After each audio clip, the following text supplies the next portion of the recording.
ஓகேப்பா. ஆறாவது படத்துல மூணாவது கணக்கு 1 plus cot square theta by 1 plus cosecant theta equal to cosecant theta என்பதை நிரூபிக்கவும். இங்க ஒரு முழு எண் இருக்கு, இது ஒரு பெண்ண எண் இருக்கு, equal to cosecant இருக்கு. இங்க பாருங்க இந்த cosecant தான் இதே வருது, மீதி இருக்குலாம் காணாம போகுது. அப்ப ஃபர்ஸ்ட் என்ன பண்ண போறோம்னா cosecant cosecant அப்படியே தான் இருக்கு. இந்த cot square அந்த cosecant வடிவத்துல நான் எழுத போறேன்.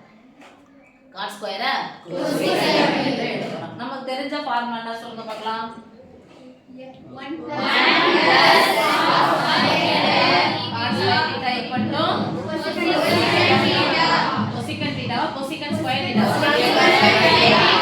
இப்போ எனக்கு இங்க என்ன மட்டும் இருக்கு cos square theta. அந்த plus 1 அந்த பக்கம் போச்சுனா -1. அப்போ cot square theta equal to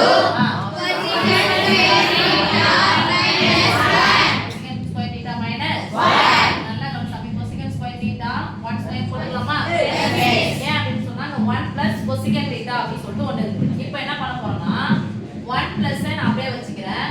cot square க்கு பதிலா நான் எழுதுறேன் cosecant square theta minus 1. சொல்லுங்க cosecant square theta minus 1.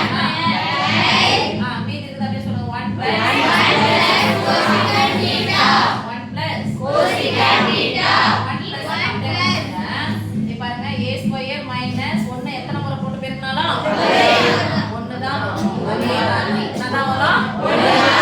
அப்போ a square minus b square வடிவத்துல இருக்கா? சொல்லுங்க a minus 3 into a plus b. a க்கு பதிலா cosecant இருக்கா?